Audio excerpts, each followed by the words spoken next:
नमस्कार, कैसे हैं आप सभी। मैं त्यागराज त्यागिना अमरीश आप सभी का स्वागत करती हूँ चैनल पर। आप सभी स्वस्थ और सुरक्षित होंगे इसी आशा के साथ आज की कहानी की शुरुआत करती हूँ। कहानी लखनऊ के मलिहाबाद से। 32 वर्षीय प्रदीप गौतम मलिहाबाद के कुसुम्बरी में रहते थे अपने परिवार के साथ। परिवार पत्नी रेखा और 3 बच्चे। प्रदीप गौतम कैटरिंग का काम करके अपने परिवार की पालन पोषण करते थे। लेकिन एक दिन प्रदीप ने अपनी पत्नी को एक ऐसी हालत में देख लिया जिससे प्रदीप का खून खोलने लगा। कहानी को विस्तार से सुनाने से पहले आप सभी से निवेदन करती हूँ, प्लीज चैनल को सब्सक्राइब करके घंटे को दबाकर ऑल पर सेलेक्ट कर लीजिए। मेरे परिवार का सदस्य बन जाइए और कमेंट करके जरूर बताइए आपने वीडियो कहाँ से देखी और आपको कैसी लगी। वीडियो को पूरी जरूर देखिएगा। अगर आप अपने पत्नी बच्चों से घर परिवार से प्रेम करते हैं तो ये वीडियो आप सभी के लिए है। ये वीडियो जरूर देखिए और अपने कमेंट भी जरूर दीजिएगा। अपनी पत्नी को इस हालत में कोई भी देखेगा या अपने पति को कोई भी महिला देखेगी तो उसका यही हाल होगा। किसी का भी खून खोलना लाजमी है। यही प्रदीप गौतम के साथ हुआ और जिसमें प्रदीप का दुर्दांत हुआ। घटना गुरुवार 2 मई 2024 की है। जब प्रदीप अपने घर पर गए तो उनकी पत्नी किसी पड़ोसी राजू रहदास के साथ आपत्तिजनक स्थिति में उनको मिली, जिसे देखकर प्रदीप का खून खोलने लगा और उन्होंने अपनी पत्नी रेखा को पीट दिया। जिसके बाद पत्नी रेखा इतनी नाराज हो गई कि उन्होंने अपने मन में एक खौफनाक साजिश रची और वह गुस्सा प्रदीप के लिए भारी पड़ा, क्योंकि रेखा ने ऐसी खौफनाक साजिश रची कि उसने मन ही मन में प्रदीप से छुटकारा पाने की या उसको सबक सिखाने की सोच ली, ठान ली। सूत्रों से मिली जानकारी के अनुसार डीसीपी दुर्गेश कुमार ने बताया कि रेखा ने अपने प्रेमी राजू रैदास से नींद की कुछ गोलियां मंगाई, जिन्हें बुधवार 8 मई 2024 को खाने में मिला दिया और प्रदीप को खाना खिलाया। प्रदीप ने जब खाने में दाल खाई तो वह खाना खाने के बाद गहरी नींद में सो गया और उसके बाद प्रदीप की पत्नी रेखा ने अपने प्रेमी राजू रैदास को बुलाया। उसका 2 प्रेमी थे, सोनूपाल को बुलाया। एडीसीपी पश्चिम विश्वजीत श्रीवास्तव ने बताया कि प्रदीप गौतम की पत्नी रेखा ने अपने दोनों प्रेमी राजू रैदास और सोनूपाल के साथ मिलकर अपने पति को मौत के घाट उतार दिया। वह भी कोई ऐसे वैसे नहीं, बड़ी निर्ममता के साथ। बुधवार 8 मई 2024 को प्रदीप चारपाई पर सोया हुआ था। एक ही कमरे के अंदर प्रदीप एक चारपाई पर सोया हुआ था और दूसरी चारपाई पर पत्नी रेखा और उसके 3 बच्चे भी उसी कमरे में सोए हुए थे। लेकिन प्रदीप को वहीं पर वार करके उसकी हत्या कर दी गई, परंतु पत्नी रेखा को और उसके तीनों बच्चों को कुछ भी पता नहीं चला। जब सुबह के लगभग 4 बजे के आसपास रेखा अपने जेठ राजेश के घर पर गई।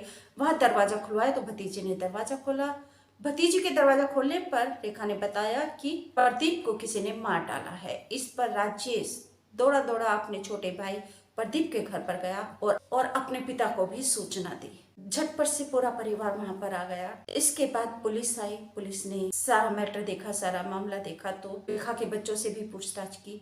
एडीसीपी पश्चिम विश्वजीत श्रीवास्तव ने बताया कि प्रदीप गौतम और उसकी पत्नी और बच्चे एक ही कमरे में सोए हुए थे। प्रदीप गौतम अपनी चारपाई पर सोया हुआ था और दूसरी ओर वहीं उसकी पत्नी और 3 बच्चे भी सोए हुए थे। तो ये घटना कैसे हो गई कि प्रदीप की हत्या हो गई और पत्नी और बच्चों को पता ही नहीं चली। इसको जब शक हुआ तो उसने परिवार से पूछताछ की। जब परिवार ने शक प्रदीप की पत्नी रेखा और उसके एक पड़ोसी राजू रैदास जाहिर किया अपना शक के बिना पर प्रदीप पत्नी रेखा से पूछताछ की। हिरासत में लेकर पुलिस ने तो रेखा ने सब कुछ सच उगल दिया और उसने खुलासा किया कि उसने अपने प्रेमी राजू रैदास के साथ मिलकर प्रदीप की हत्या की है। उसने बताया कि रात में लगभग 2 बजे के आसपास उसने घर का दरवाजा खोल दिया था और उसने दोनों प्रेमी राजू रैदास और सोनूपाल को घर में बुला लिया था। जिसके बाद जब सब पूरा परिवार सो गया तो उन्होंने लगभग 2-2:15 बजे के आसपास प्रदीप की हत्या कर दी कुल्हाड़ी से, जिसे राजू अपने घर से लेकर आया और हत्या करने के बाद राजू रैदास और सोनूपाल घर से चले गए। रेखा ने वापस भेज दिया, भगा दिया। इधर प्रदीप खून से लथपथ पड़ा हुआ था। पुलिस ने जिस कंडीशन में देखा, आपने नहीं, किसी परिचित ने ही इसकी हत्या की है और वही मामला सामने आया। जब रेखा से पूछा गया उसने हत्या कैसे की तो उसने बताया प्रदीप बेसुध होकर सोया हुआ था। सोनूपाल ने प्रदीप के पैर पकड़े और राजू रैदास ने उसके गर्दन पर उसके ऊपर वार की। सुबह को लगभग वह 4 बजे के आसपास जेठ के घर में गई सूचना देने के लिए। उसके बाद बच्चे भी जाग गए। उसने घर में चीखना चिल्लाना शुरू कर दिया, जिस आवाज को सुनकर पुलिस ने दीप की बड़ी बेटी से भी पूछताछ की तो बेटी ने बताया कि जब उसकी आंख खुली उसकी मम्मी ने एकदम से चीखना चिल्लाना रोना शुरू कर दिया। बच्चों की आंख खुल गई जब बड़ी बेटी ने बताया कि उसने देखा कि बराबर की चारपाई पर है उसके पापा प्रदीप पड़े हुए थे जो कि खून से लथपथ थे और उसके अलावा उन्हें कुछ भी नहीं पता क्या हुआ, किसने किया। सूत्रों से जानकारी मिली कि इसके बाद इंस्पेक्टर सुरेश सिंह की टीम दोनों आरोपियों को इलाहाबाद के एक बाग से दबोच लिया। वह असला राजू रैदास लेकर आया था अपने ही घर से और अपने घर पर वह लेकर गया। राजू रैदास की निशानदेही पर पुलिस ने वो असला भी बरामद कर लिया है। डीसीपी पश्चिम दुर्गेश कुमार ने बताया कि प्रदीप कैटरिंग का काम करता था और उसकी शादी लगभग 10 साल पहले रेखा के साथ हुई थी, जिसके 3 बच्चे हैं और अपने परिवार की गुजर बसर करते हैं, काम करता है। तो पत्नी ने ऐसा धोखा दिया कि बच्चों को अनाथ बना दिया, पति की हत्या कर दी और पत्नी अब जेल की सलाखों के पीछे रहेगी। तीनों बच्चे बर्बाद हो गए, सड़क पर आ गए। ऐसे माता पिता का क्या कहिएगा, ऐसी पत्नी का या ऐसे पति का क्या कहिएगा, ऐसे धोखेबाज पत्नी से कैसे सुरक्षित, ये आपको सुनिश्चित करना है। अगर आपको जीना है, अगर आपको अपने घर परिवार अपने बच्चों की रक्षा सुरक्षा करना है तो आपको सावधानी से रहना है, सुरक्षित रहना है। कहीं कहीं कभी कभी अपनों के वेश में ये छुपे रहते हैं, उनसे सावधान रहिए, सुरक्षित रहिए क्योंकि आपका जीवन अनमोल है।